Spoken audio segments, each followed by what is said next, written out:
Mr. Speaker, sir, very briefly, I will wrap up the submissions on the part of the National Assembly. I'll endeavor not to repeat what has already been captured on the record. Mr. Speaker, sir, I've agonized and reflected on the place of impeachment proceedings, not just in our country, but across the world and across other democracies. Mr. Speaker, sir, I've had occasion to look at the history, particularly of the United States of America, from the days of Andrew Johnson in 1868, Richard Nixon in 1974, Bill Clinton 1998, and Donald Trump 2019. Mr. Speaker, sir, I asked myself, what does impeachment proceedings seek to serve in a democracy?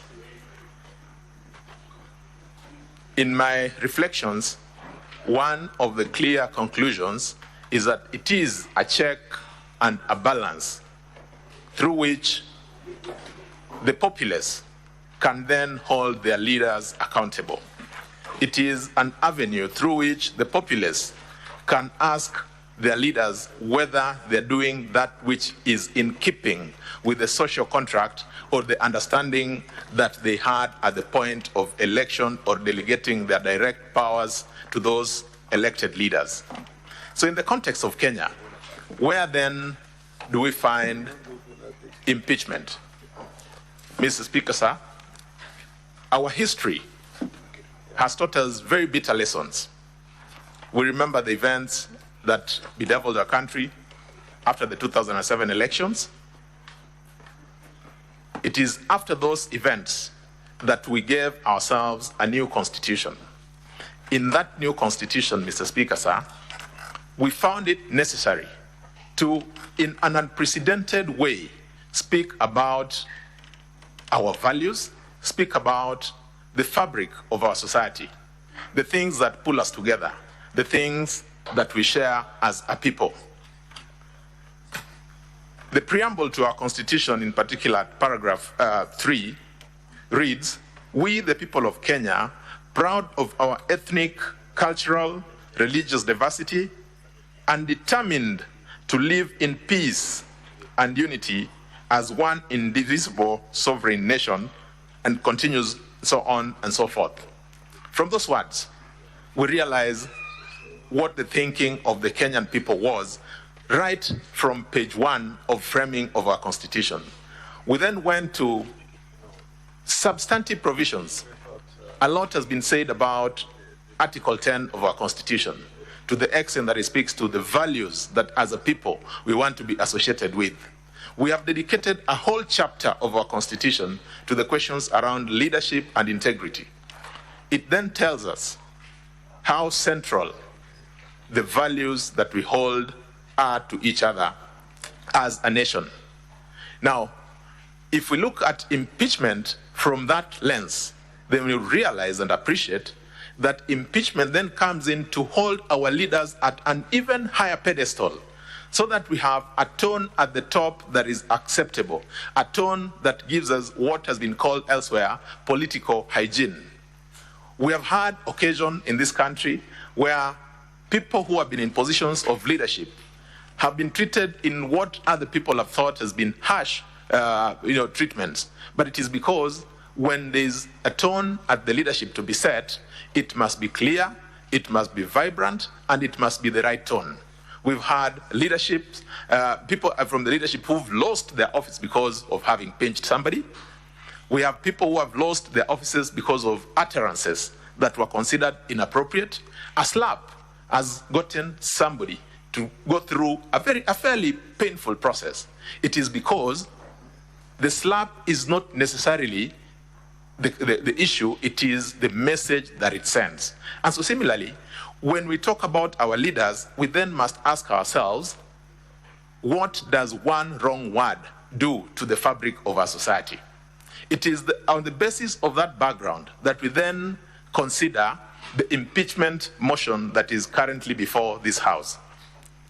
My colleagues who have spoken before me have taken us through the provisions of Article 150, 1B, which then speaks to the very grounds that this House should consider in whether to impeach His Excellency, the Deputy President, or not.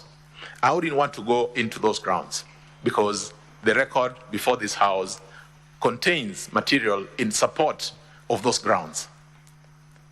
I would urge, Mr. Speaker, sir, that now that His Excellency, the Deputy President, has had occasion to present material before this House, that this House could consider in response to the motion for impeachment. When you retire to debate, to deliberate, we urge that you take into consideration the entirety of that material. We also ask that you also take time to look at what the mover of the motion presented before this House, as well as all the witnesses, including what came from public participation. That would give us an opportunity to, in a very objective way, reflect on what and how to deal with the questions that have been presented. I need not go into the specifics of each of the charges, but if I was to give examples, when we have a leader occupying the high office of the Deputy President of this country, somebody who is required by the Constitution to take an oath, confirming or affirming to Kenyans that they will not divulge whatever comes out of secrecy, out of confidential conversations that come to their knowledge by virtue of the office that they occupy. If that person then defies that bond or that commitment that they've had with Kenyans, it is a gross violation. Similarly, when we have somebody occupying the space of the high calling of the office of the Deputy President, admitting issues that would amount to conflict of interest between his personal interest, his family interest, and which have financial implications. Again, our laws then dictate that those are reasons that would would be sufficient to impeach such a Deputy President. We've had examples that have been given about utterances that have been considered to be unpalatable. Again, looking at the entire framework of what our Constitution anticipates, looking at what those words would mean to a man off the streets of Nairobi, off the streets of Mombasa, or any other place. If we all come to the understanding that those words taken in their natural meaning could cause some measure of discomfort, they are considered to be divisive, they are considered to be of such a nature as to bring or sow seeds of discord between us as people in this country, then it is the responsibility of this House to speak, and to speak on behalf of the people of Kenya, because it is one way of ensuring that there are checks and balances that flow from the constitutional powers vested in this House. Mr. Speaker, sir,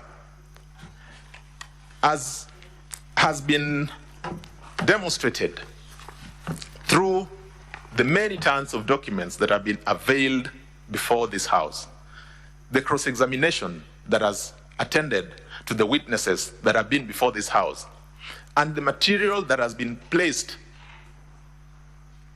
by the mover, by all the parties who've had an opportunity to participate in the proceedings of this House, we have absolutely no doubt that this House is perfectly capable of making the appropriate decision in each and every of those counts. And just for emphasis, Article 150, Subarticle 1B gives us 3 grounds. We do not have to have beyond 1. Any one of those is more than sufficient to make the call or to pull the trigger on an impeachment motion. Mr. Speaker, with that, I rest, and we thank you for according us this opportunity this evening. Most obliged. So, are you done now with your submissions? Yes, Mr. Speaker, sir. We are done. Thank you. Now,